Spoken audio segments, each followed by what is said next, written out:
შუადღე მშვიდობისა, პირდაპირ ეთერშია გადაცემა სტუდია, ჩვენ მისი წამყვანები ვართ ვახონ ხვიჩია და თეკლა გოგოლაშვილი. მოგესალმებით და მე რა თქმა უნდა გეტყვით, რომ უნდა შევხვდეთ ხოლმე ერთმანეთს ყოველ დღეს 3 საათზე, პირველ საზოგადოებრივზე, ასევე ინტერნეტით, მისამართზე 1tv.gr და ჩვენს ოფიციალურ Facebook გვერდზე live stream-ის მეშვეობით. დღეს საკმაოდ საინტერესო თემები მოგიმზადეთ, შესაბამისი სტუმრების გვეწვევიან, ასე რომ ნახოთ დეტალურად ამ თემების შესახებ.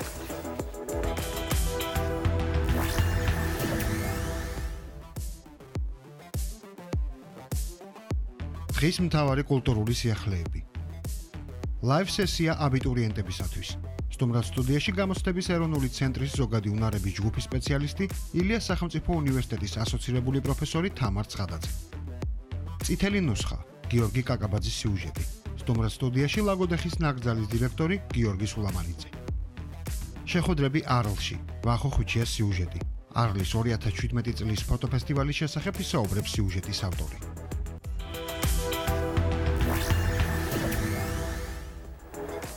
ახლა კი გავეცნოთ საქართველოში მომხდარ სიახლეებს ხელოვნების და მეცნიერების სფეროდან და ასევე ვიმოგზაუროთ ნოდარ სუმბაძის თბილისურ კოლექციასთან ერთად და გავიგოთ უზნაძის 101 ნომერში მდებარე შენობის ისტორია.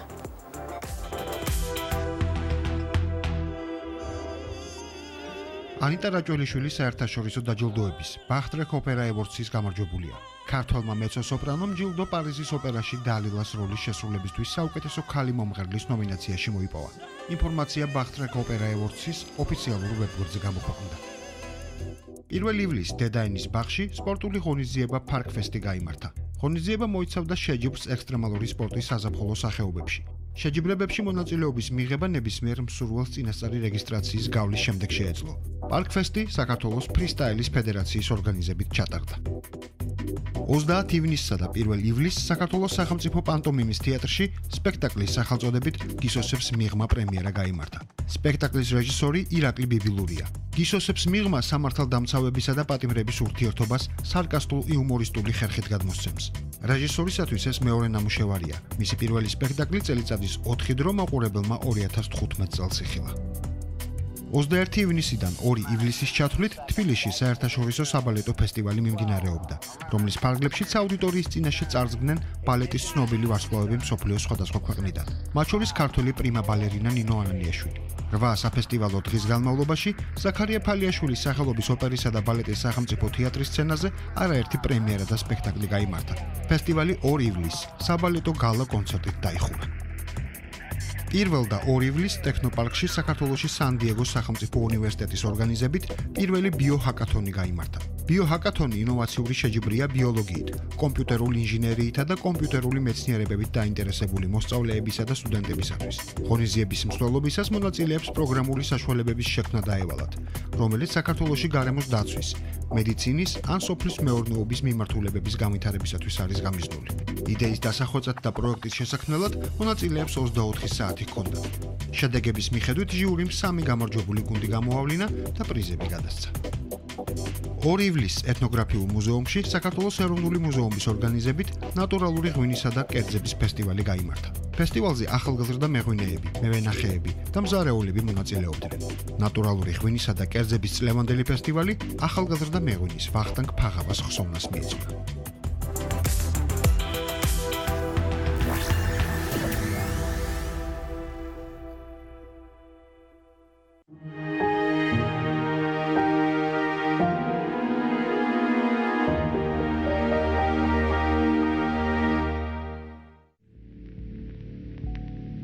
ეს უბანი, რომელიც დღესაც ძველი კუკიის სახელს ატარებს, მე-19 საუკუნის 20-იან წლებში წარმოიქმნა მტკვრის მარცხენა სანაპიროზე გერმანელთა დასახლების შემდეგ. ქუჩას ჯერ სანაპიროს ქუჩა ერქვა, მერე ვორონცოვის სანაპირო. 1899 წლიდან დიდი მთავრის ნიკოლოზ მიხეილიზის სახელობისაა. 1922 წლიდან კი რევოლუციონერ კამოსა და ბოლოს 1990 წლიდან დიმიტრი უზნაძის სახელს ატარებს. სახლი, რომელზედაც დღეს გესაუბრებით, არაჩვეულებრივი ოსტატობითაა ჩასმული უზნაძისა და კრილოვის ქუჩების გადაკვეთაზე. ეს მდიდრული, თუმცა კი დროისგან საკმაოდ შელახული შენობა სავარაუდოდ გერმანელ მოსახლეს ეკუთვნოდა, რაზედაც მიგვანიშნებს ვენზელი, რომელიც როგორც წესი სახლის ფლობელზე მიანიშნებდა. მისი აშენების ზუსტი თარიღიც, ისევე როგორც სამწუხაროდ ბურჟუაზიული თბილისის შენობების უმრავლესობისთვის, ბურუსით არის მოუცული, მაგრამ სტილისტურად ეს შენობა მე-20 საუკუნის დასაწყისში უნდა იყოს აგებული. მე-19 საუკუნის მეორე ნახევარი ის პერიოდია თბილისის ცხოვრებაში, როდესაც ქალაქი აქტიურად გადადიოდა ცხოვრების ევროპულ სტილზე. ახლადმომაგრებული ბურჟუაზია ემშვიდობებოდა ფეოდალიზმს და კაპიტალიზმის ატრიბუტებს ირგებდა. როგორც ყველგან, ეს პროცესი უპირველეს ყოვლისა საცხოვრებელ სახლებზე აისახებოდა, რომლებიც თუმცა კი იძენდნენ პომპეზურ ევროპულ შესახედაობას, ეზოს მხრიდან მაინც იტოვებდნენ აღმოსავლურ იერს. შენობის არქიტექტურაში სხვადასხვა სტილის ბევრ ჩანართს და ციტატას აღმოვაჩენთ, მაგრამ სპეციალისტები მას მთლიანობაში მაინც ბაროკოს სტილს, თუმცა ეკლექტურს მიაკუთვნებენ.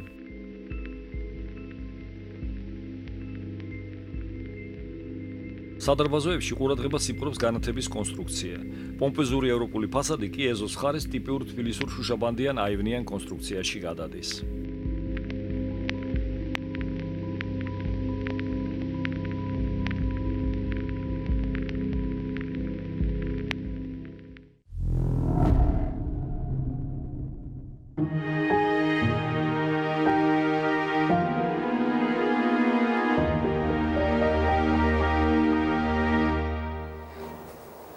დღეს 40,000-მდე აბიტურიენტისთვის დაიწყო ყველაზე ცხელი ზაფხული, სწორედ 40,000 აბიტურიენტი ცდილობს უმაღლეს სასწავლებელში მოხვედრას. საქართველოს მასშტაბით 22 საგამოცდო ცენტრში დღეს იმართება გამოცდა ქართულ ენასა და ლიტერატურაში, ასევე ხვალინდელი დღე დაეთმობა ქართულ ენასა და ლიტერატურას, ხოლო 6 და 7 ივლისს უკვე აბიტურიენტები ჩააბარებენ გამოცდას ზოგად უნარებში. მანამდე კი 5 ივლისს 8 საათზე ილიაუნის თავაზობთ მას ასეთ შანსს, რომ დასვან ყველა კითხვა პირდაპირ ეთერის რეჟიმში და მიიღონ კომპეტენტური პასუხები. კომპეტენტურ პასუხებს მიიღებენ ისინი თამარ ცხადაძისგან, ზოგადი უნარების ჯგუფის სპეციალისტისგან და ილიას სახელმწიფო უნივერსიტეტის ასოცირებული პროფესორისგან, რომელიც დღეს სტუდიის სტუმარია და ყველაზე მნიშვნელოვან კითხვებს მათ ახლა სტუდიის ეთერიდან აპასუხებს. მოვწადით გალბატონ თამარ. გამარჯობათ, მადლობა სტუმრად. დაბრძანდით. კითხვა პირველ რიგში რა თქმა უნდა წარმატებამ უსურვოთ ყველა მონაწილეს აბიტურიენტს 40,000-ის. ნახოთ რომ გადაგროგორ იქნება და მოდი დავიწყოთ სანამ უშუალოდ აი დეტალებში შევალთ და მისეულად თქვათ რამდენად მოგეცემა საშუალება ვისაუბროთ. ზოგადად რა უნდა იცოდნენ ზოგად უნარების შესახებ რა არის ის მთავარი, რასაც თქვათ ხშირად უშვებენ ხოლმე შეცდომას, ეს დროის ფაქტორია და ასე შემდეგ. ეხლა ერთი წინასწარ ვიტყვი ყველაფერს ვერ მოვასწრებ ალბათ და ჩვენ ცენტრის ვებგვერდზე არის განთავსებული იქ დამხმარე სახელმწიფო, რომელშიც ტესტებიც არის, ასევე ვიდეო რგოლებია ჩაწერილი, სადაც დეტალურად არის ახსნილი. ნუ ერთი რაც ზოგადად უნდა ვიცოდეთ ერთი ამბავი, რომ რაც ემსახურების შემოწმებას ეს გამოცდა, ეს არის ზოგადი ინტელექტუალური უნარები, ასე თქვათ, რა თქმა უნდა, ბევრად მეტი მნიშვნელოვანი უნარი აქვს ადამიანს, ვიდრე ჩვენმა ტესტმა შეიძლება შეამოწმოს, მაგრამ მეტნაკლებად ვფიქრობთ, რომ ჩვენი ტესტი ადეკვატური ინსტრუმენტია იმისათვის, რომ შევძლოთ აბიტურიენტების აკადემიურ სფეროში წარმატების პროგნოზირება და ამიტომაც არის ის შერჩევის და დაფინანსებისაც ერთ-ერთი კრიტერიუმი. ერთი, თქვათ, რაც არის ალბათ მნიშვნელოვანი გარდა იმისა, რომ რა თქმა უნდა ეს ტესტი ამოწმებს ზოგადად რამდენად განვითარებული არის ადამიანი ინტელექტურად იმ მხრივ აქვს უნარები, ისეთი როგორც არის ტექსტის გააზრება, რაღაცა ინტუიციური ლოგიკის საფუძველზე სწორი დასკვნების გამოტანა ინფორმაციიდან, მათემატიკის ნაწილი არის, რომელიც არსებითად მათემატიკის ცოდნას კი არ ამოწმებს, არამედ ყოველდღიურ და ეს არა სპეციფიკურად მათემატიკურ სფეროებში საჭირო ანგარიშის და მათემატიკური მსჯელობის, რაოდენობრივი მსჯელობის უნარებს. ეხლა რა არის გასათვალისწინებელი? ერთი ზოგადად ტესტის ტექნიკებს თუ შეხედავთ, არის ის, რომ დრო არის ხოლმე როგორც წესი მნიშვნელოვანი ფაქტორი, სწორად განაწილება.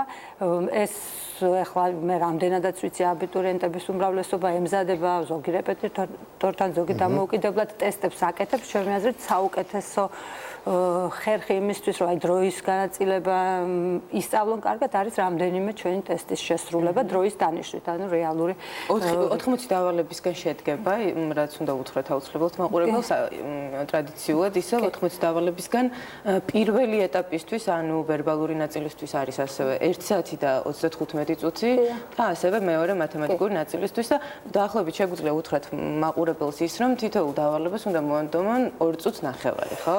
ნუ ეს ასე ზუსტად არ არის, ეს მნიშვნელოვანია, რომ აი ტესტს ვინც იცნობს და ტესტისთვის მომზადების კარგი გზა სწორედ როგორც კი არის რამდენიმე არაუცბად ბევრის რამდენიმე ტესტის რეალურ შესრულება საკუთარი თავის გამოცდა ინსტრუქციებთან გასაგებად იმიტომ რომ იქ არის დავალებები რომლებსაც ბევრად ნაკლები დრო უნდა ეს თქვა ანალოგიები მათემატიკის ზოგიერთი ამოცანა არის ამოცანები დავალებები რომლებსაც მეტი დრო უნდა თქვა თავიღოთ ტექსტის დავალებას თითო ტექსტი კითხვა აქვს ხოლმე როგორც წესი ტექსტის წაკითხვა უნდა და შემდეგ თვითონ კითხვებსაც გააძლიერებს სხვადასხვა შეკითხვას სხვადასხვა დრო უნდა ასე ზუსტად ვერ გაქვს. შარშან იყოს სიახლე გამოცდების ფორმა ნაწილობრივ ელექტრონული გახდა ეს როგორ შეიხო თქვა ზოგადი უნარების ნაწილს თქვა თუ მიეცემათ შავად მუშაობის საშუალებებს ხო აქ როგორ კი შავად მუშაობის საშუალება რასაკვირველი აქვს იქ აქვს ფურცელი ამ წუთას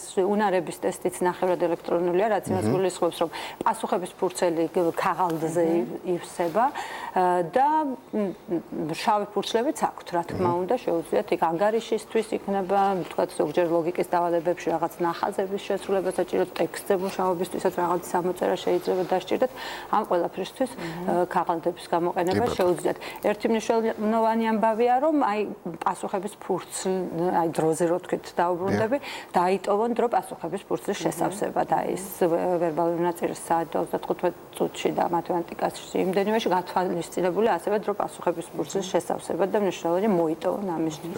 და ასევე აუცილებლად უნდა აღნიშნოთ რომ ზოგადი უნარების საგანს აქვს ესეთ განსაკუთრებული მნიშვნელობა პრიორიტეტად შეიძლება ჩავთვალოთ იქიდან გამომდინარე რომ როდესაც ვთქვათ 2005 წელს გადავიდა განათლების სისტემა აი ამ მეთოდზე უმაღლეს სასწავლებელში მიღების მაშინ მხოლოდ ზოგადი უნარები განსაზღვრავდა დაფინანსების ასე ვთქვათ პრიორიტეტი თავიდან ბოლომდე იყო ის შემდეგ შეიცვალა 4-ვე სავალდებულო საგანი ხდება და ასევე დამატებითი საგანი სკოლები მოქმედებს გრანტზე მაგრამ ზოგადი უნარების კოეფიციენტი მაინც ყველაზე მაღალია აქედან გამომდინარე უნდა შეგვიძლია ვთქვათ რომ ზოგადი უნარები მაინც რჩება პრიორიტეტულ საგნად და საინტერესო რატომ ეხლა პრიორიტეტულს ალბათ თუ კოეფიციენტი შეხედავთ თლადაც არ არის იმიტომ რომ ეს ლოგიკა რატომაც ზოგადი უნარებს ცოტა მეტი კოეფიციენტი აქვს 1/9 არის ის რომ ესე თუ შევხედავთ საგნობრივი კომპეტენციების მიხედვით სტუდენტების შერჩევა და ზოგადი ინტელექტუალური უნარების მიხედვით თუ ასე შევხედავთ იქ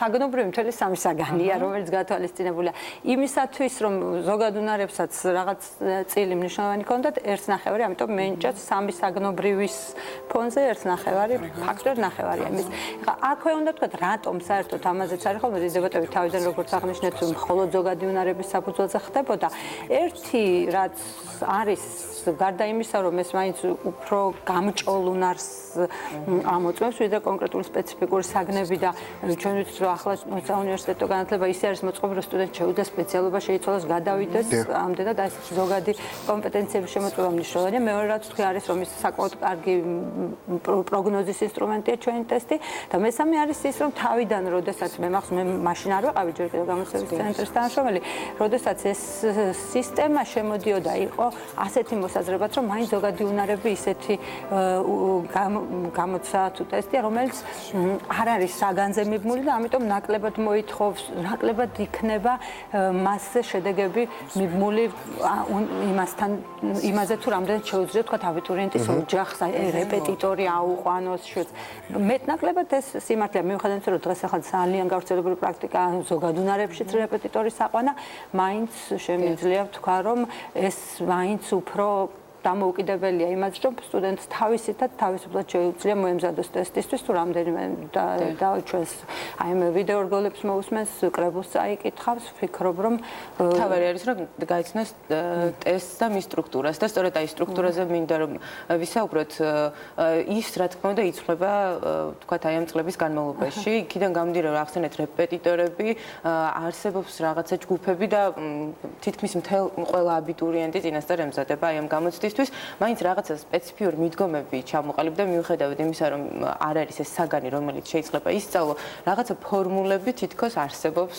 და შედგა რომლითაც უდგებიან ხოლმე ასევე რეპეტიტორები და აბიტურიენტები ამა თუ იმ ამოცანას და შეიძლება ამ მხრივ უფრო უმარტივდებოდეთ ხოლმე ტესტის სტრუქტურის შედგენისას მთავარი თქვათ პრინციპი რომელსაც ითვალისწინებთ და როგორ აქედან გამომდინარე როგორ იცვლება ტესტი წლიდან წლამდე ნუ ახლა სტრუქტურა ვინც გვადემოსტაყოლებს განსაკუთრებით არ იცლება იქ სუფთა შეიძლება რაღაცა ერთი ამოცანით მეტი იყოს ანალოგების ნაწილში ერთ წელს მეორე წელს ლოგიკაში პრინციპულად ახალი ნაწილების თვისებრივად ახალი თქვათ იყო რაღაც ეტაპზე მათემატიკაში აი ეს მონაცემთა საკმარისობის ამოცანები შემოვიდა რომელიც ძალიან კარგი ბლოკი აღმოჩნდა ძალიან კარგად გაარჩევს აბიტურიენტებს ერთმანეთისგან ხა რა თქმა უნდა შინაარსობრივად ახალი ამოცანები არის, მაგრამ რამე პრინციპულად ისეთი რომ ვთქვათ, რომ აი ყოველთვის ვცდილობთ რაღაცა ისეთი იყოს, ახლა მოდი ასე ვთქვათ, სიახლე იმ მხრივ არის, რომ ამოცანებს აქვს სირთულე, თქვენ იცით ალბათ ხო, რომ ჩვენ ვადგენთ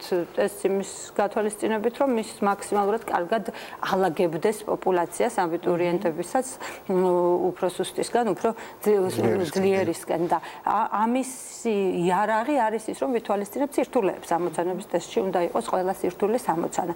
ეს სირთულეები განსაზღვრულია თვითონ აბიტურიენტების მიერ ამოხსნაზე. ჩვენ კი რა თქმა უნდა ექსპერტულ შეფასებასაც ემყარება ტესტის შედგენა და ჩვენ ვიჩვენთ რაღაც აზრებს, მაგრამ ის არანაირად არ არის გარანტირებული, რომ ჩვენ რომ ძნელი გუგონია ის ძნელი აღმოჩნდება და ჩვენ რომ ადვილი გუგონია ადვილი. ხოლმე ყოველწლიურად საუბარი იმაზე, რომ გონი უფრო გართულებულია, ვიდრე იყო გასულ წელს.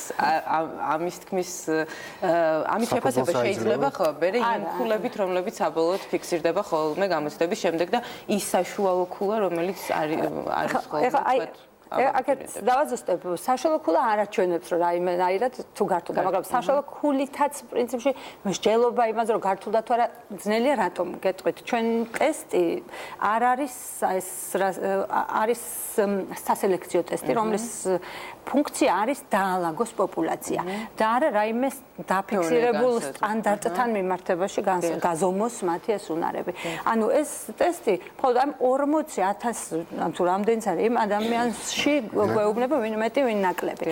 შესაბამისად შარშან რომ ტესტი დაწერეს ის იმ 40-ს ზომავდა. ეხლა ალაგებდა ასე ვთქვათ და ეხლა ნიშნავენ რა არის რომ თუ რეალურად ობიექტური ფაქტია რომ შარშანდელი 40 უფრო ძლიერი იყო ვიდრე 40,000 უფრო ძლიერი იყო ვიდრე წლევანდელი 40,000 მაშინ წლევანდელი საშუალო ქულა იქნება უფრო და დაბალი მაჩვენებლის მაგრამ ასეთი რაღაც შედარება არ ხდება.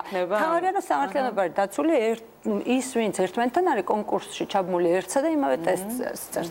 მეორე მხრივ თუ რაიმე შესაძლებლობა არის აქ ასე ვერ განვაზოგადებთ რომ საშუალო ქულა მეტნაკლებად სტაბილურად ასახავს სირთულეს, მეტნაკლებად სტაბილურია სირთულეც. და ეს არ არის წინასწარ პროგრამაზე დაფუძნებული, რომ თუნდაც ვინმეს კონდეს ესეთი პროტესტი რომ რაღაცა ისე გართულეს რომ ჩვენ ეს არ გქონია ნასწავლი. არა, ნასწავლი არა. აქ ისე ვამბობთ ჩვენ რომ ჩვენ რა თქმა უნდა ვცდილობთ მაქსიმალურად კარგი ტესტი შევქმნათ. ამ სიკარგეში პირველ რიგში ის არის რომ ეს იყოს კარგი ინსტრუმენტი სტუდენტების უნარების მიხედვით მაქსიმალურად ფაქიზად გასარჩევად ერთმანეთისგან, მაგრამ ასევე შევქმნათ ტესტი, რომელიც არ იქნება უინტერესო აბიტურიენტებისთვის. ახლა ეს მე ვფიქრობ რომ ადამიანებს თქვათ იქ წაკითხული ტექსტის განაზრება, რომელიც დღემდე არის ვერბალური ნაწილის ყველაზე რთული, ყველაზე მეტად დაბალ ქულებს აკიღებენ ხოლმე სხვა ნაწილებთან შედარებით. მე ვფიქრობ რომ იქ აბიტურიენტმა ეს დრო იმისთვისაც უნდა გამოიყენოს, რომ წაეკითხოს ის ტესტი და ისე ამოვნოს იმ ახალი ინფორმაციით, რომელსაც მიიღებს გაცილებით უკეთესად გასცემს ამ შემთხვევაში იმ კითხვებს პასუხს. ძალიან ბევრს ვიცნობ ისაც, რომელიც აი ხარობს აი ტესტების გაკეთებით, მიუხედავად იმისა, რომ აბიტურიენტი აბიტურიენტი ძალიან დიდი ხანი არ არის, ხდება ხავისდაც საუბრობს, აი სპეციალურად ყიდულობს და თი ერთობა ვითარდება და თავის თავსაც ამოწყებს. და დასასრულისთვის ასევე შეგვიძლია კიდევ ერთხელ შევახსენოთ, რა თქმა უნდა, მაყურებელს, რომ ეს იყო ის რამდენიმე კითხვა მხოლოდ რომელიც შეიძლება ყველა აბიტურიენტს აწუხებდეს და 5 ივლისს საღამოს 8 საათზე ილიონის ოფიციალურ Facebook გვერდზე თქვენ შეგიძლიათ დასვათ კითხვები კომენტარების ფორმით და ქალბატონი თამარი გისაუბრებთ და სანამ ქალბატონ თამარს დავემშვიდობებთ, მანამდე გვაქვს რამდენიმე კითხვა, რომელიც უკვე მოსული არის ილიონის ოფიციალურ გვერდზე. პრინციპში უმრავლესობას ჩვენ უკვე პასუხი გავეცით, მაგრამ ასევე საინტერესო ერთ-ერთი კითხვა, ზოგადი უნარების რომელი ნაწილი უჭირთ ხოლმე მეტად აბიტურიენტებს და რომელ შემთხვევაში შეიძლება უჭირთ როგორ ისევ ჩვენ თუ შევხედავთ და განვაზოგადებთ მონაცემებს ბოლო დროინდ ჩატარებული ტესტებიდან ოდნავ უფრო ნაკლებია საშუალო ქულა მათემატიკის ტესტში ოდნავ ეს არ არის დიდი განსხვავება. ასევე ოდნავ უფრო დაბალია ქულა ვერბალურ დავალებებში, უფრო ნაკლებია ქულა მასში ტექსტებში სამწუხაროდ. აქ აი ეს მინდა ვთქვა რომ და ბარემ რჩევაც გამო აბიტურიენტებთან ძალიან წუხართ რომ ტექსტები ასე უჭირთ. ერთი უფრო ეს შეიძლება იყოს რაღაცა სიმპტომი ძალიან ცუდი ამბის ჩვენ ახალგაზრდობაში რომ მათ ეზარებათ რაღაცა ტიპის არა აქვთ ეს ჩვევა რომ ვრცელი ტექსტი წაიკითხონ, გაიაზრონ და რაღაც ნებისყოფა არ ყოფნით თუ რა არის არ ვიცი. ეს ერთი. მაგრამ მეორე შეიძლება ამის მიზეზი ნაწილი მაინც იყოს ნაწილობრივ ამის მიზეზი ის რომ როდესაც აბიტურიენტებს ამზადებენ რეპეტიტორები მე ხშირად გამიგია ძალიან წუხარ ასეთ რამე რომ ეს ესეთ პირდაპირ რჩევას აძლევენ რომ მოდი ნუ წაიკითხავ ბოლო ტექსტს დრო დაზოგე ენერგია დაზოგე დაისვენე შემდეგისთვის რაღაც ეს ძალიან არასწორი სტრატეგია იმიტომ რომ ტექსტი წაიკითხოს გაიაზროს და გასცეს პასუხი ყველა ვარიანტში უფრო მეტი შანსი აქვს რომ უკეთეს ქულას მიიღებს ვიდრე რომ ალალბედზე შემოხაზოს და რატო არ უნდა წაიკითხოს ანუ ტექსტებზე ისე ბოლო ტექსტი სამწუხაროდ აი ასეთი არასწორი ინსტრუქციის მიზეზითაც ზოგჯერ შეიძლება უფრო ნაკლებ ქულას იღებდეს. ძალიან მოკლედ რომ გიპასუხოთ ქალბატონ თამარ ჩვენი დრო იწურება თუ არსებობს ხოლმე პრეცედენტი გასაჩივრების ქულების და რამდენად შესაძლებელია რომ გასაჩივრების შემთხვევაში თქვათ დაკმაყოფილდეს აბიტურიენტის პრეტენზია. სულ რამდენიმე წელი. ერთი ვიცით რომ ამას მანქანა ამოწმებს და ფაქტიურად არ მომხდარა რომ მანქანას შეშლოდა და ამ აზრით გასაჩივრებას აზრი არ აქვს. მეორე იყო შემთხვევები ადრე უფრო სანამ ახალი დაწყებულიყო ეს ტესტი რომ ავიწყდებოდა აბიტურიენტებს იქ ქვემოთ სავალდებულო ფრაზის გადატანა რომ ვეთანხმები და ჩემია ამ შემთხვევაში არ მოწმდებოდა პასუხი ასეთ შემთხვევაში როდესაც მათ გაასაჩივრეს იქ დაადასტურეს რომ ნამდვილად მათი ნაწერი იყო და შეფასდა აი ამ შემთხვევაში ქონდა ახლა უკვე ეს ნაკლებად შეცდომების დაშვების შანსი ნაკლებია და ამიტომაც გასაჩივრეს და ახლა ერთადერთი კიდევ ერთი ვარიანტი არის თუ ჩვენ მოგვივიდა შეცდომა იყო ასეთ შემთხვევაში ერთხელ ერთ-ერთ თარგმანში არა ქართულში როდესაც ჩვენი ბრალი იყო რაღაცა ან სწორი პასუხი იყო გამარჯვება არ მეორდებ და ასეთ შემთხვევაში მოხდა ის რომ გაუქმდა მაშინ 100 ქულიანი იყო ტესტი და 99 ქულიანზე გადაითვალა ასე ვთქვათ და ასეთ შემთხვევაში უბრალოდ გასაჩივრეს დიდაძრი იმიტომ არ აქვს ხოლმე როგორც კი თუ ასეთი შეცდომა იმდენი ადამიანი ამოწევს ამას როგორც წესი ჩვენ პირველად ვართ ვინც ნახავთ მაგრამ თუ გამოგვეპარა რა თქმა უნდა თუ ასეთი რამე მოხდა იმედი არ მოგვივა და თუ მოგაწდენენ ამაზე ხმას გასაჩივრების გარეშეც პირველები ჩვენ ვიქნებით ვინც ძალიან დიდი მადლობა რეაქციას ვიქონიებთ მადლობა ქალბატონ უპასუხოთ ჩვენს კითხვებს და კიდევ ერთხელ 5 ივლისს საღამოს 8 საათზე ქალბატონი თამარი უპასუხებს აბიტურიენტების კითხვებს მანამდე კი რა თქმა უნდა კიდევ ერთხელ წარმატება უსურვოთ ყველა აბიტურიენტს 40,000 აბიტურიენტი ახლა ელოდება რომ უნდა დაიწყოს ეს დიდი მომავლისკენ გავშენების ეტაპები კი ჩვენ კი დრო გადავიდეთ გადაცემის შემდეგ ნაწილზე და მსოფლიოში მომხდარ სიახლეებს გავეცნათ.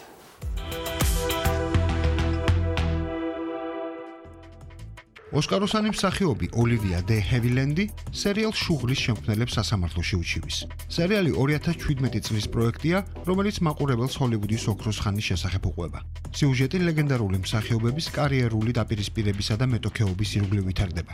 ისტორიის ეპიცენტრში მსახიობები ბეთ დევისი და ჯოან კროუფორდი არიან. რაც შეეხება ოლივია დე ჰევილენდს, მისი პერსონაჟი ერთ-ერთი მთავარი მოქმედი გმირია და მას მსახიობი კეტრინ ზეტა-ჯონსი განასახიერებს. მსახიობის არჩელში აღნიშნავს, რომ ფილმში მისი გმირი ნეგატიურად არის წარმოჩენილი. აღნიშნული გარემოება კი მის სამსახიობო კარიერასა და რეპუტაციაზე ცუდად აისახება. ოლივია და ჰევილანდის აქტიური სამსახიობო კარიერა 1935 წელს დაიწყო. მან 50-მდე კინოსურათში ითამაშა და ოსკარი ორჯერ დაიმსახურა. ახლახანს კი მსახიობს ბრიტანეთის დედოფლის სპეციალური საპატიო ჯილდო გადაეცა.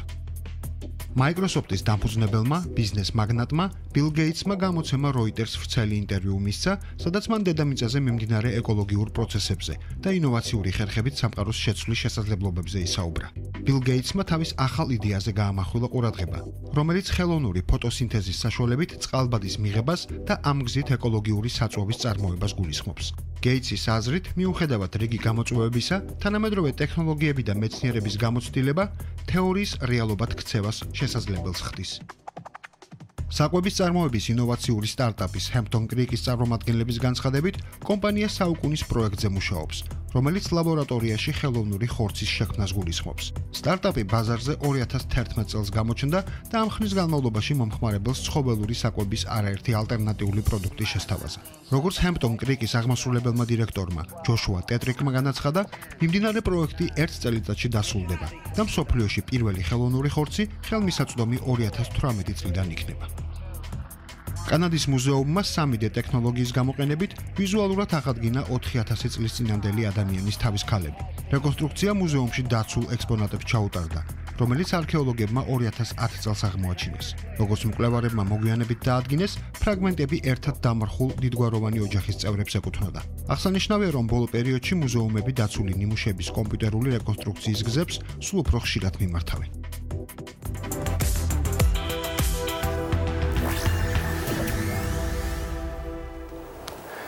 და მოდი ახლა შემდეგი თემაც გავაცნოთ მაყურებელს, წითელი წიგნი მოგეხსენება ყველა მიცის, ეს არის წიგნი, სადაც შესულია მცირერიცხოვანი ან გადაშენების პირასპყრობი ფაუნის ან ფლორის წარმომადგენლები. ამ თემაზე გიორგი კაკაბაძე მოგვიმზადა და სიუჟეტის გაგვაცნობს ზოგადად რა სურათია საქართველოში. შემდეგი თემას განვარცხობთ ჩვენ სტუმართან, სტუდიას ეწვია ბატონი გიორგი სულამანიძე, ლაგოდეხის ნაკრძალის დირექტორი. მოგბრძანდით. მოგესალმებით. დიდი მადლობა სტუმრობისთვის. მოგესალმებით და მოდით ნახოთ გიორგის სიუჟეტი და შემდეგ უკვე გავაგრძელოთ საუბარი სტუდიაში.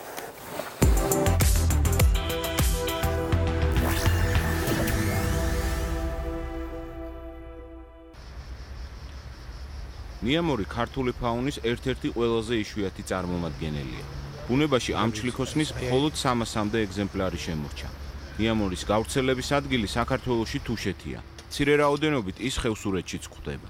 არეალის დიდ ნაწილში, მათ შორის მცირე კავკასიონზე, ეს ჩლიქოსანი უკვე გადაშენდა.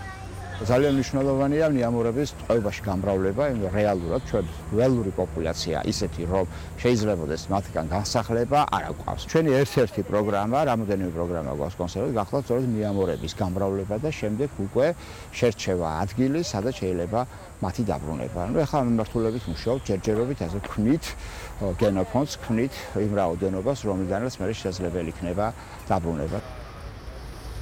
ბუნებაში დაბრუნება შეძლეს ქურციკებმა, თუმცა ეს პროექტი ჯერ კიდევ საწყის ეტაპზეა.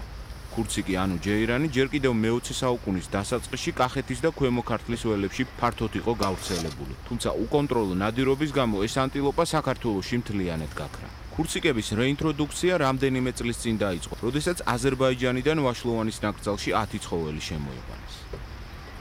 ცდელობა ჯერმის აღდგენის. ესეც ასე ვთქვათ ძალიან კარგი ამბავია ამ მთელ ამ სფეროში. ეს ბუნების დაცვის მსოფლიო ფონდის ეგიდით ხდება. გამრავლების შემთხვევებიც ჰქონდა, მაგრამ ეს ყველაფერი არის ჯერჯერობით ასე ვთქვათ მეწვისხიზზე სიარული. ეს არის როგორ გითხრათ, რამდენიმე ინდივიდი პოპულაციას ვერ შექმნის, თუ არ იქნა სათანადო დაცვა უზრუნველყოფილი, თუ კიდევ დამატებითი ინდივიდები არ შემოვიყვანდეთ. დასავლეთ კავკასიური ჯიხვი დღეს შესაძლოა საქართველოში ყველაზე იშვიათი სახეობა იყოს. მისი პოპულაცია სვანეთში რამდენიმე ათეულს არ აღემატება. შედარებით უკეთესი მდგომარეობა აქვს აღმოსავლეთ კავკასიურ ჯიხვს, რომლის რაოდენობაც დაახლოებით 5000-ია. ენდემურ სახეობებთან ერთად საქართველოში იშვიათია ის შლიქოსნებიც კი, რომლებიც გავრცელების არეალის დიდ ნაწილში მრავლად არიან. მაგალითად, ირემი ევროპის ნებისმიერ ქვეყანაში მრავალრიცხოვანი სახეობაა. საქართველოში კი უკვე დიდი ხანია გადაშენების პირასაა. ევროპის ძალიან ბევრ ქვეყანაში ირემი არის უფრო მეტი, ვიდრე იმ ეკოსისტემაში უნდა იყოს. რატო? იმიტომ რომ ირემი არის ძალიან, ასე ვთქვათ, მარტივად დასაცავი, მარტივად გამრავლებადი და ასე ვთქვათ, ძალიან პლასტიკური. სახეობა, რომელიც ყველგან ფართოდ არის გავრცელებული, ის ჩვენთან არის წითელ ნუსხაში და ერთ-ერთი ყველაზე საფრთხის ქვეშ მყოფი სახეობაა.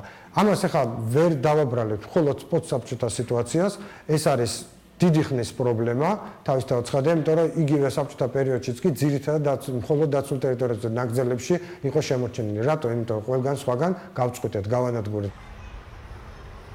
საქართველოს წითელი ნუსხა 2006 წელს შეიქმნა და მასში შესული სახეობების სტატუსების განსაზღვრა ბუნების დაცვის მსოფლიო კავშირის კატეგორიების შესაბამისად განხორციელდა. თუმცა სტატუსის განსაზღვრა მოძველებულ მონაცემებზე დაყრდნობით ან ექსპერტული შეფასებების საფუძველზე მოხდა, რადგან დამოუკიდებლობის აღდგენის შემდეგ სახეობების აღრიცხვადი მონიტორინგი ქვეყნის მასშტაბით პრაქტიკულად არ ტარდებოდა. ნუსხა დაახლოებით 5 წელიწადში მაინც უნდა განიცდიდეს ხელმეორე შეფასებას, ეს არ ნიშნავს რომ აუცილებლად შეიცვალოს, მაგრამ უნდა გადაფასდეს ყველაფერი, იმიტომ რომ პროცესები მიმდინარეობს და 5 წელი ეს არის დაახლოებით ერთი ციკლის პერიოდი, როდესაც შეიძლება რაიმე მოხდეს. სამწუხაროდ ამის შემდეგ შეიძლება არ მოხდარა. შეფასებას არ მოხდარა.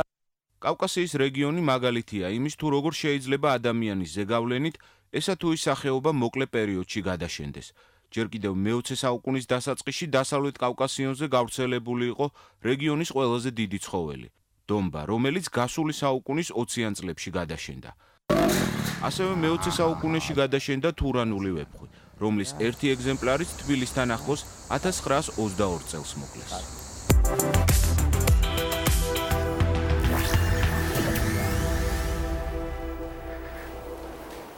მეტნაკლებად სიუჟეტში შევეხეთ იმ ფლორისა და ფაუნის წარმომადგენლებს, რომლებიც გადაშენების ზღვარზე ან ბოლო პერიოდში გადაშენდა ხო ან გადაშენდა.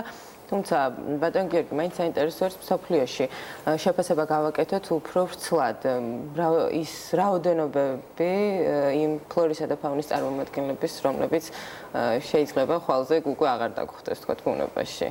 ყველაზე ესეთი საშიში მდგომარეობა რა მიმართულებით. პირველ რიგში მივესალმებით ტელემაყურებელს, მოგესალმებით თქვენ და მადლობას გადაგიხდით, რომ ესეთ მნიშვნელოვან თემებზე აკეთებთ აქცენტებს.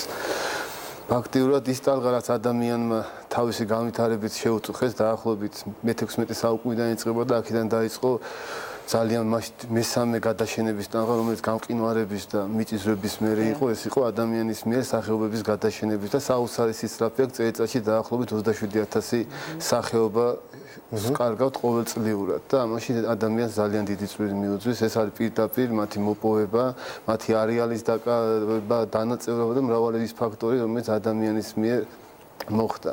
და ეს სამწუხაროა და ამისთვის სწორედ შეიქმნა და მოიფიქრეს ეს წითელი ნუსხა. არსებობს საერთაშორისო წითელი ნუსხა, რომელიც გულისხმობს სახეობის მსოფლიოს დონეზე მდგომარეობას და ასევე არის რეგიონალური, მაგალითად საქართველოს და კავკასიის დონეზე. თუ გულისხმობს წითელი ნუსხა შესულია მსოფლიოს წითელი ნუსხაში, ეს ნიშნავს, რომ მას მსოფლიოში ძალიან მცირე არეალი უჭირავს და ძალიან მნიშვნელოვანია და მისი დაკარგვით მსოფლიო კიდევ ერთ სახეობას დაკარგვას. ხოლო რაც შეეხება რეგიონას, ეს ითვლება მაგალითად საქართველოსთვის არის მნიშვნელობა. ირემი რო ავიღოთ, ახლა მსოფლიოში ირემს პრობლემა ამ ეტაპზე არ ემუქრება, მაგრამ საქართველოში სულ რამდენიმე ასეული ინდივიდია დარჩენილი, ამიტომ ჩვენთვის ეს უფრო მნიშვნელოვანია ვიდრე მსოფლიოსთვის და ამიტომ არსებობს ეს ორი განსაზღვრება, მსოფლიოს წითელი ნუსხა და საქართველოს წითელი ნუსხა. და რაც შეეხება ლაგოდეხის ნაკრძალს და თქვენ შემთხვევაში როგორი არის სურათი ფლორის და ფაუნის მიმართულებით? მოკლედ ლაგოდეხის ნაკრძალს რაც შეეხება, დაცული ტერიტორიები არის ერთ-ერთი საინტერესო საშუალება კონსერვაციისთვის ამ ცხოველების არსებობს კონსერვაციის ორი ინსტრუმენტი, ეს არის ინსიტუ, ეს არის სინჯარაში ესე ვთქვათ, სიტყვასიტყვის და ეს ზოოპარკები მოიაზრება ამისთვის და ექსიტუ ეს არის უკვე ბუნებაში და ბუნებაში კონსერვაციის ყველაზე ცნობილი და გამართული მეთოდია დაცულ ტერიტორიებზე. ზოგ შემთხვევაში დაცული ტერიტორია სწორედ საფრთხეში მყოფი სახეობების დასაცავად იქნება.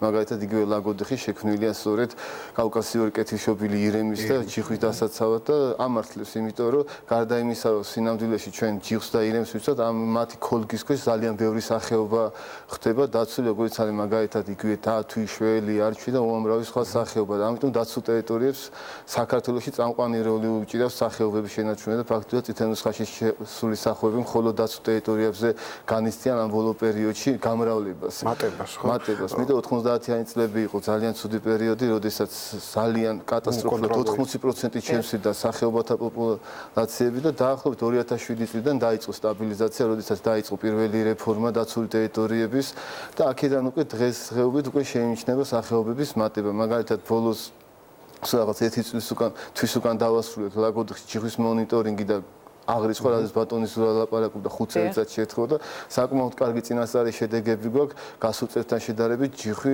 საგრძნობლად არის მომატებული, ეს გვაძლევს იმის შეფასებას, რომ ჩვენი მენეჯმენტი საკმაოდ კარგად მუშაობს. და შესაძლოა თუ არა შემდეგ აი ესეთი თქვათ მუშაობის შედეგი დადგეს ისე, რომ მთელი ნუსხიდან ამოღებული იყოს ესე თუ ის სახეობა, რომელიც თქვათ შეგვიძლიათ გადარჩენილად მივიჩნიოთ. დასვით და ძალიან მნიშვნელოვანია, იმიტომ რომ ცოტა მეც ვიტყოდი, რომ ბიუროკრატულად მოუქნელია წითელი ნუსხა დღევანდელი გადმოსახედიდან, რადგან ბევრი სახეობა წლების განმავლობაში სიტუაცია შეიცვალა და შესაძლებელია სტატუსი შეიცვალოს. მაგალითად არის უმაღლესი სტატუსები, მაგალითად კრიტიკულად სამხედროში ყოფილი და თუ სახეობა რაღაც ეტაპზე მიაღწევს მისი პოპულაციის ხომ შეიძლება დაუქვეითოთ, მაგალითად მივანიშნოთ მოწყვლადის სტატუსი. მაგალითად მე ვფიქრობ, რომ ბევრი წლები არ ჩატარებულა ფოცხვერზე აღრიცხვები, მას მაღალი კატეგორია საქმე ინჭებოდა, შესაძლებელია ფოცხვერი მაგალითად დავაკლოთ სტატუსი და იყოს შედარებით უფრო დაბალი სტატუსის. იგივე შეიძლება ვთქვათ დაცვე, რადგან ეხლა არის საფრთხეში ყოფის სტატუსი და მე ვფიქრობ, რომ გარკვეულკლებების მერე შესაძლებელია მას მიენიჭოს მოწყვლადის სტატუსი. ამიტომ მნიშვნელოვანია, რომ ეს ეფექტური იყოს სახეობებზე და არ იყოს მარტო დოკუმენტი და ეს იყოს აქტიური პროცესი, რაც გულისხმობს მთელი წლის განმავლობაში მონიტორინგს, რაც გარკვეულ კომპონენტებს ეხება 5 წელიწადში ან 10 წელიწადში ეს სრული აღრიცხვები პოპულაციის, რაც რეალურ სურათს მოგცემს და ჩვენ უკვე ადვილად როგორც ექიმ შეუძლია დიაგნოზი მკურნალობა დასვას, ჩვენ შეგვიძლია შესაბამისი ქმედებები დავგიბოთ. რატომ არის პრობლემური მაგალითად აი ეს იშვიათი სახეობების აღრიცხვა ესეთი პერიოდული, აი რა პრობლემებთან არის დაკავშირებული? მათი არეალის განსაზღვრა, რაოდენობის განსაზღვრა, ეს ფინანსური პრობლემებია თუ აი რასთან გვაქვს? ფაქტობრივად კომპლექსურია ეს პრობლემა, მივდივართ იგივე ფინანსურ პრობლემებთან, მივდივართ პროფესიონალისთან და მივდივართ ასევე იმასთან, რომ ეს იმდენად ცოტა არიან დარჩენილი და იმდენად თურელიებზე არიან ესენი გაფენილი, რომ საკმაოდ შრომატევადია მათი აღრიცხვა. რა თქმა უნდა, მონდომების შემთხვევაში შეუძლებელი არაფერია. ეხლა შეგვიძლია აი არ ჩვენ საუბრობდით ქურციკებზე და წელს სულ რამდენიმე დღის უკან პირველი შედეგები მივიღეთ, რომ წლევანდელი ნამატი მინიმუმ 10 ლიკლიკია, დაახლოებით 3 ინდივიდს ჰქონდა 2 წყვილი, ხოლო დანარჩენს ყავდა თითო წყვილი. ეს ამდენი რაოდენობით პირველად დაფიქსირდა ბოლო 4 წლის განმავლობაში მათი ნამატი. მოგეხსენებათ, ახლა ბუნებაში სიკვდილიანობაც მაღალია და საბოლოოდ სახეობის მატება სიკვდილიანობა და შობადობის შეფარდებით იზრდება და ამიტომ ძალიან მნიშვნელოვანია, რომ ქურციკის კვლავ დაემატოს ამდენი ინდივიდები აზერბაიჯანიდან და ამასთან ჩვენ უზრუნველყოთ მათი დაცვა, რადგან ჯერ ის არ არის იმ რაოდენობით, რომ შექმნა სიცოცხლიანი პოპულაცია დაახლოებით 100 ერთეულზე მაინც უნდა ავიდეს, რომ რამდენიმე ჯგუფი ჩამოყალიბდეს და მათ უფრო მეტი შანსი ჰქონდეს დროში და სივრცეში გადარჩენის. 90-იანებში საკმაოდ ისინი თქვენ ახსენებთ, ძიმე მდგომარეობა იყო, კონტროლო იყო სიტუაცია ბრაკონიერების კუთხით, ანუ პირველი ასე ვთქვათ დარტყმა ფლორამ და ფაუნამ, განსაკუთრებით ცხოველებმა მაშინ მიიღეს. დღეს ვთქვათ გამკაცრდა კანონი, ვიცით ყველამ როგორ აისახა ეს ვთქვათ რეალური სურათი როგორ შეიცვალა, მე ვიცი რომ იყო რაღაც სერიოზული პრობლემები, თუნდაც თქვენს მისამართით რაღაც მუხარებსაც ჰქონდა ადგილი, რეინჯერებზე თავდასხმაც მოხდა თუ არ ვთქვი გასულ წელს, ხო? ესეთი შემთხვევები სამწუხაროდ ისევ არის, მაგრამ შედარება 90-იანთან აღარ შეიძლება, რადგან დღეს უფრო მობილიზებულია რეინჯერთა სამსახური, კვალიფიციური კადრებით არის დაკომპლექტებული, მათ საკმაოდ კარგი ტრენინგები ატგავდა და აღჭურვილობასაც არ უჩვით. ამიტომ მათი მარგი ქმედების კოეფიციენტი გაიზარდა, ასე ვთქვათ და შესაბამისად უკვე ადამიანები ბევრს ფიქრობენ სანამ გადაწყვეტავენ დაცულ ტერიტორიაზე იბრაკონიერონ, რადგან იმის ალბათობა რომ ისინი გამოვლენილი იქნებიან და დაიჭებიან კანონმდებლობის შესაბამისად შედარებით მაღალია ვიდრე გასულ წლებთან დაკავშირებით და სწორედ ამიტომაც იყო ის ერთგვარი პერიოდი, როდესაც ესე ვთქვათ კვილი მოგვისინჯეს ამდენად იქნებოდა ჩვენი მხრიდან კვლავ გავიზრდებოდა. რა თქმა უნდა ჩვენ დასაკარგი აღარ გვაქვს დარჩენილი და ჩვენ უნდა დავიცვათ რატომ ჩვენი მოვალე რეალობა, რომ ჩვენმა მომავალმა თაობებმაც არა ზოოპარკში, არამედ ველურ ბუნებაში ნახოს ის სახეობები, რაც ჩვენ დაგვჭა. ბატონო გიორგი, რა ტიპის თქვათ ინფრასტრუქტურული პროექტები ხორციელდება ამ შემთხვევაში ლაგოდეხის ნაკრძალში, თქვათ ეს მხარე გასაგებია ცხოველებზე ზრუნვა და ასე შემდეგ, აი თქვათ ტურისტების მოზიდვის კუთხით და ასე შემდეგ და ასე. მოგახსენებთ, ცოტა შორიდან დავიწყოს, როგორც აღნიშნეთ, დაცული ტერიტორია გარკვეული კუთხით რაღაცების აკრძალვასაც გულისხმობს, ამიტომ ძალიან კარგი ინსტრუმენტია ეკოტურიზმის განვითარება დაცულ ტერიტორიაზე, რადგან როდესაც მიმდებარე მცხოვრებ მოსახლეობის რაღაცებს უკრძალო, მეორე ხელით უნდა მიცემ მას შეთავაზება, საშუალება, რომ მან გარკვეული სარგებელი ნახოს, რადგან დაცული ტერიტორიები საზოგადოების საკუთრება და მან აქედან სარგებელიც უნდა ნახოს და ამიტომ ჩვენ აქტიურად ვავითარებთ ეკოტურიზმს და საკმაოდ კარგი შედეგები ზოგ გასულ წელს 50000 ვიზიტორი იყოს, რაც საკმაოდ მაღალი ციფრია და კიდევ ვაგრძელებთ, ვცდილობთ თუ არ გავჩერდეთ ინფრასტრუქტურის კუთხით, მიმდინარე წელს დაცულ ტერიტორიაზე გაიჯარდა სასტუმრო, რომელიც კარგად მუშაობს, მოეწყო ლიტერატურული კაფე, ღია ფანჩატურები, საპიკნიკი ადგილები, ეხლა მიმდინარეობს გამოცხადებულია ტენდერი ავტოსადგომის მოწყობაზე, რადგან უკვე ვიზიტორების მატებასთან ერთად ეს პრობლემაც დადგა და ამას მიმდინარე წელს გადავწყვიტავთ და მუშაობთ ასევე ერთ დიდ მნიშვნელოვან პროექტზე, რომელიც არის ევროპაში ფართოდ გავრცელებული ხისკენ წორების ბილიკი, რომელიც არის შემეცნებითი ბილიკი და ასევე სათავგადასავლო ელემენტებს მოიცავს, ეს რო წარმოიდგინეთ, ეს არის ხიდი ტყეში, მდინარის გარეშე, რომელიც ნელ-ნელა ეტაპობრივად ადიხათ ხის ჭერზე და გადმოხედავთ იქიდან მთელს ტერიტორიას, უკან იქნება მთები, დაბლა ველი და ამასთან ერთად გზადაგზა მიიღებთ ინფორმაციას, სხვადასხვა საინტერესო ინფორმაციების შესახებ და რაღაც ამ ეტაპისთვის მოძიებული ყავს დონორი, რომელიც აფინანსებს პროექტირებას, ალბათ სავარაუდოდ საერთაშორისო ტენდერი გამოცხადდება და საერთაშორისო გამოცდილების მქონე ადამიანები მიიღებენ აქ მონაწილეობას და სავარაუდოდ წლის ბოლოსთვის უკვე გექნება პროექტი შეფასება თუ რა დაგვიჯდება, რა ფორმის იქნება და რა მასზე დაფულის შეიძლება უკვე ვისერინოს ხელს. იმეც ვიტოვებ, რომ შესაძლებელია და ეს ძალიან მნიშვნელოვანი იქნება ლაგოდეხის რადგან ლაგოდეხში სოფლის მეურნეობასთან ერთად სწორედ ტურიზმია ერთ-ერთი წამყვან დარგად და ეს დადებითად აისახება მოსახლეობაზე, რომ ჩამოვძანეთ ლაგოდეხში ყოველ წელს ნახავთ, რომ ყოველ წელს დაახლოებით 3-4 ახალი სასტუმრო ემატება და ეს იმის ნიშანია, რომ მოსახლეობა გარკვეულ შედეგებს ელის დაცული ტერიტორიებზე ეკოტურიზმის განვითარებას. ძალიან კარგი, ძალიან დიდი მადლობა ბატონო გიორგი, მაყურებელს შევახსენოთ, ჩვენი სტუმარი გახდათ ბატონი გიორგი სულამანიძე, ლაგოდეხის ნაკრძალის დირექტორი. ჩვენ კი შეგვიძლია გადავიდეთ გადაცემის შემდეგ ნაწილზე და ნახოთ აფიში. ნახოთ აფიში.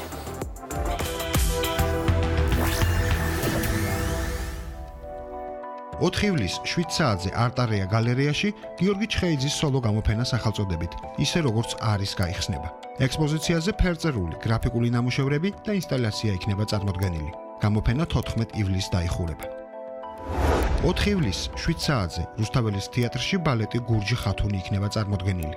იდეის ავტორი და დამდგმელი ქორეოგრაფი მარიამ ალექსიძეა. სპექტაკლში გიორგი ალექსიძის სახელობის კამერული დასი თბილისის თანამედროვე ბალეტი მონაწილეობს. 5 ივლისს 10 საათზე თბილისის ოპერის თეატრის სცენაზე სოუ ფესტივალ 2017-ის დასკვნითი ღონისძიება გაიმართება.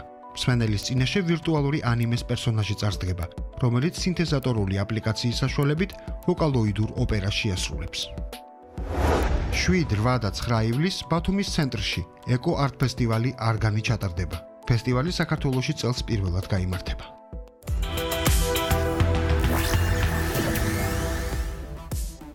სტუდიის Facebook გვერდზე თქვენ შეგიძლიათ ნებისმიერ დროს ნახოთ უკვე ეთერში გასული მასალები.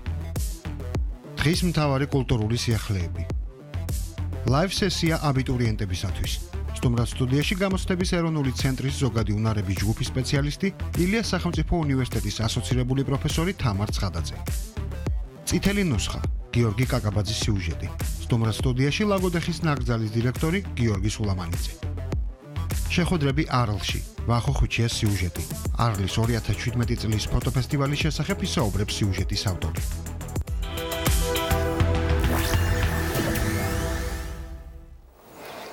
როგორც აფიშიდან ანონსიდან გაიგეთ, არლის ფოტოფესტივალზე უნდა ვისაუბროთ, ვიცი გიყვარს ეს სფერო. შენ არ იღებ, მაგრამ შენ გიღებენ ხშირად. მაგრამ შენ განსაკუთრებით სიყვარს და ამიტომ გითხრობ ასპარეს. არლის ფოტოფესტივალი, მოდი ვნახოთ ჩვენ სიუჟეტი ამ ფესტივალის მოკლედ ძალიან ისტორიის შესახებ, მისი ფორმატის შესახებ და შემდეგ წლევანდელზე რამდენიმე გამოფენას და ეს მთავარ მოვლენას აღვნიშნავ.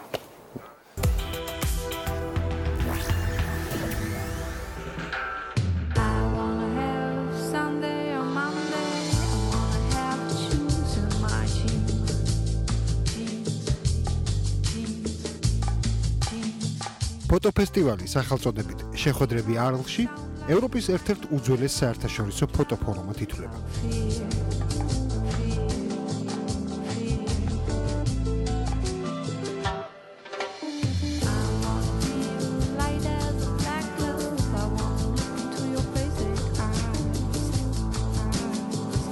მისი ისტორია 1970 წლიდან დაიწყო და ნახევარი საუკუნის თავზე იმდენად მასშტაბური გახდა, რომ პატარა ქალაქი არლი ფრანგული ფოტოსამყაროს დედაქალაქად აქცია.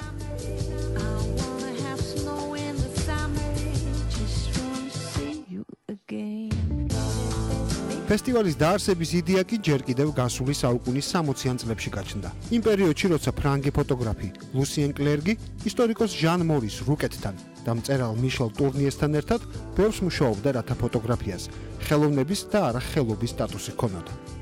ამ ბატონების აზრით ფოტოგრაფების, მოყვარულების, ჟურნალისტებისა და კრიტიკოსების ერთად თავმოყრა, სემინარებისა თუ დისკუსიების გამართვა ხელს შეუწყობდა დასახული მიზნის მიღწევას და მნიშვნელოვნად შეცვლიდა საზოგადოების დამოკიდებულებას ფოტოგრაფიის მიმართ. 1970 წლიდან არლის პირველი ფოტოფესტივალის შემდეგ იზრდებოდა ფორუმის მასშტაბები. ის უფრო მრავალფეროვანი და მრავალმხრივი ხდებოდა. ყოველწლიურ თემაზე, კონცეფციასა თუ პროგრამაზე მოწვეული კურატორები ზრუნავდნენ. სხვადასხვა დროს კი კურატორებად ისეთი ცნობილი პროფესიონალები მუშაობდნენ, როგორებიც არიან ფოტოგრაფები მარტინ პარი, რაიმონ დეპარდონი, ნანი გოლდინი. ყოფილა შემთხვევები, როცა ფესტივალის დირექტორი ფოტოგრაფიისგან შორს მდგომი პროფესიის წარმომადგენელიც გამხდარა. მაგალითად დიზაინერი კრისტიან ლაკროა.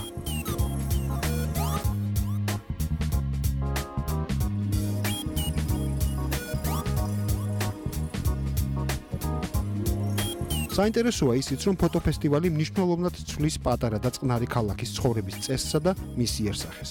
გამოფენებისათვის ისეთი სივრცეები გამოიყენება, როგორებიცაა ეკლესიები, შუა საუკუნეების ეპოქის დიდგვაროვანთა სახლები, პატარა ქუჩები და ჩიხები, ცნობილი რომაული არენა და სხვა ღირსშესანიშნაობები.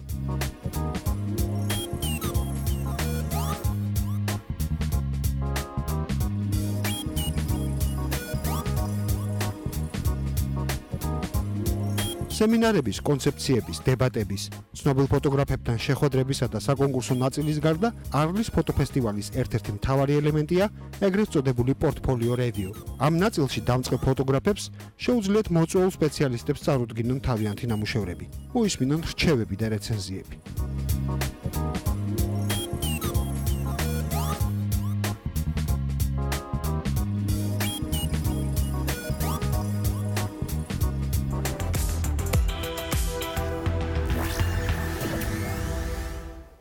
ესეთი ფოტოსამოთხია არლში. კი, და რაღაცა საქართველოს არის. მოგინდა ხო? ბოლო წლებში ხდება ხო ამ ფოტოსამოთხის კი, ჩვენებსაც მიუღიათ მონაწილეობა, რა თქმა უნდა. მოკლედ წლევანდელი პროგრამა საკმაოდ ისეთი მასშტაბურია და ძალიან დიდია და ბუნებრივია, ეხლა ჩვენ 10 წუთში ვერ მოვასწრებთ ყველაფერზე საუბარს, შეგვიძლიათ ვებგვერდზე მიბრძანდეთ ამ ფესტივალის თუ გაინტერესებთ და იქ ნახოთ მთელი გეგმა და მოვასწროთ კიდევ წას არის.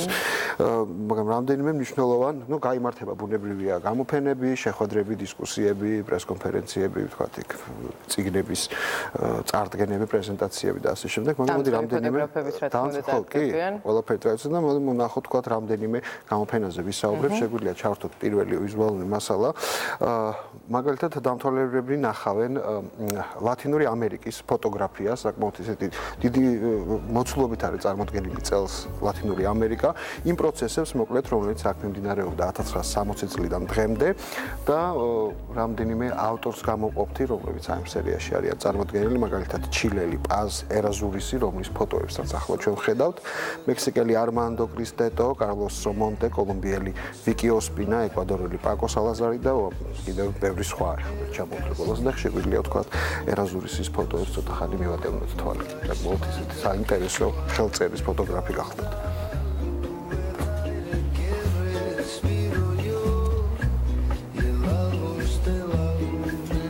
და კიდევ რომელ გამოფენას გამოყოფთ? კიდევ ერთი საინტერესო გამოფენა, რომელიც გაიმართება ცნობილი ამერიკელი ფოტოგრაფია ჯოელ მეიროვიცი. ეს საკმაოდ ცნობილი ადამიანია, მისი შემოქმედება ძალიან მრავალხმრივია და იმდენად თქვათ მრავალფეროვანია, რომ ზოგჯერ რასაც მის ფოტოებს ათვალიერებ, ვერ ხვდებ. შეიძლება ვფიქრო, რომ ეს ერთი და იგივე ადამიანის ფოტოები არ შეიძლება იყოს. იმდენად განსხვავებული ხელწერა გააჩნია, კი ეს გახლავთ, კი ბატონო. შავთეთ ფოტოგრაფიაში მუშაობდა, ასევე ფერადში, ჟანრობრივადაც საკმაოდ მრავალფეროვანია, იღებდა პეიზაჟებს, ქუჩებს, პორტრეტებს. ჯოელ მეიროვიცმა მსოფლიოში ამერიკული ფერადი ფოტოგრაფიის კლასიკოსის სახელი დაიმკვიდრა. ორჯერ გახდათ გუგენჰაიმის ფონდის სტიპენდიანტი და ცნობილია იმით, რომ ყოველთვის ურჩევს ფოტოგრაფებს, რომ ბეჭდონ წიგნები. 4 ივლისს მაგალითად გაიმართება წლის საუკეთესო წიგნის გამოვლენა არლში და დაჯილდოვდება საღამოს დაესწრება ბუნებრივი ფოტოგრაფიც და მეიროვიცის გამოფენა სახელწოდებით Saying Yes. თქვი დიახ, ეს შეგვიძლია ვნახოთ ცოტა ხანი. კი ბატონო.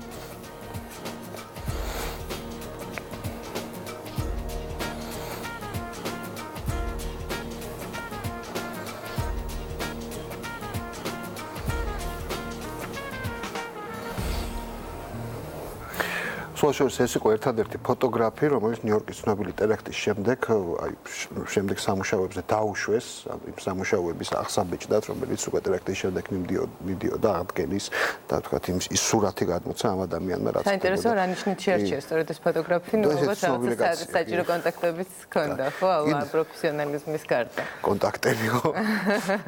ქართულად კაი. არლის სტუმრები კიდევ ერთ საინტერესო გამოფენას ნახავენ, მისი ამ ფოტოების ავტორი გახლავთ კარლ-ჰაინც ვაინბერგერი, ეს არის შვეიცარიელი, შეიძლება თქვათ პროფესიონალებს და არც მოყვარულებს მისი სახელი არაფერს ეუბნება, მაგრამ მუშაობდა სიმენსის ქარხანაში და ფოტო მისი ასე ვთქვათ გადაცემა იყო, მხოლოდ მეტი არაფერი, მაგრამ რატო გახდა მნიშვნელოვანი. მან გასული საუკუნის შუა წლების ციურიხის ახალგაზრდობის ასე ვთქვათ ანდერგრაუნდი გადმოიტანა ფოტოზე, მეამბოხე ახალგაზრდების მთელი თაობა გადაიღო, სუბკულტურა, რომელიც პროტესტს უცხადებდა ბურჟუაზიული ცხოვრების წესს, ეს შეიძლება თქვა ირონიულად მოგეჩვენოს, თქვა შვეიცარიაზე როცა არის საუბარი, იმიტომ რომ უმეტესობა ამ ახალგაზრდების ეს რა პერიოდია? გასული საუკუნის 60-იანი წლებია. ამ სუბკულტურის ფოტოგრაფირებამ კიდევ ერთი საინტერესო რეაქცია გამოიწვია. ვაინბერგერის ფოტოებით მოდის წამყვანი დიზაინერები დაინტერესდება, შემდეგ თავიანთ კოლექციებს აი ამ ფოტოებზე ნანახიებს, თქვა სტილით აგებდნენ. შეგვიძლია ცოტა ხანი შევხედოთ ციურიხელ ახალგაზრდებს. და დღესაც საინტერესო გახდა ეს ნამუშევრები ფოტოფესტივალისთვის, ხო? კი ბატონო. ელვისის უსმენდნენ როკ-ენ-როლი და ასე შემდეგ ეს პერიოდია. კარგად. ოღონდ ევროპაში. რო ნახო შეხედო ამერიკა გეგონება, მაგრამ ეს შვაგული ევროპაა. კაი და მსოფლიო რომელიც წყალში იძირება, ესე ქვია ერთ გამოფენას, რომელსაც წარმოადგენს ფოტოგრაფი გიდეონ მენდელი, ეს არის ფოტოპროექტი. აი ეს კაცი გახლავთ. ეს ადამიანი 2007 წლიდან მოყოლებული მსოფლიოს გარშემო მოგზაურობს, ჩადის იმ ქვეყნებში და იმ ქალაქებში, სადაც რომლებიც თქვა წყალდიდობებით დაზარალდა და იქაური მდგომარეობა გადააქვს ფირზე. ამ გზით ფოტოგრაფი ცდილობს კიდევ ერთხელ დაანახოს საზოგადოებას მაგალითად კლიმატური ცვლილებებით გამოწვეული პრობლემები, მისი თქმით ის თხოვს ადამიანებს კარგად დააკვირდნენ წყალდიდობებით დაზარალებულ გაუბედურებულ ადამიანებს თვალებზე, ბუნებრივია მის ფოტოებს გულისხმობს, რათა მეტი იფიქრონ ამ პრობლემაზე და გაიაზრონ მისი მასშტაბურობა. და შეგვიძლია ვნახოთ ცოტა ხანი რა პროექტია საუბარი.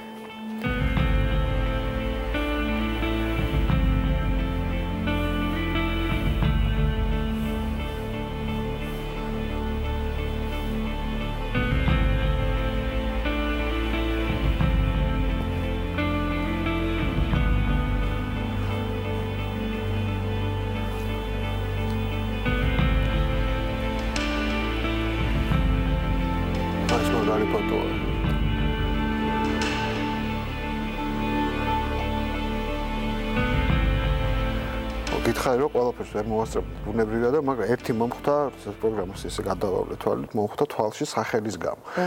არლის ფოტოფესტივალში მონაწილეობას იღებს არც მეტი არც ნაკლები ოდრი ტატუ.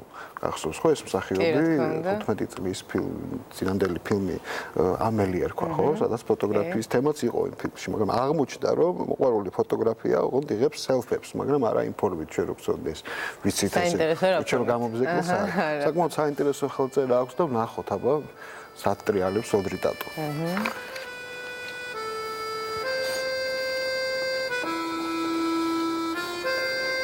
უყვარს ფოტოგრაფია და როგორც ამბობს საყვარელ ფოტოგრაფებად მარტინ პარს, ნან გოლდინგს, ანდრე კერტეს და ფრანჩესკა ვუდმანს ასახელებს.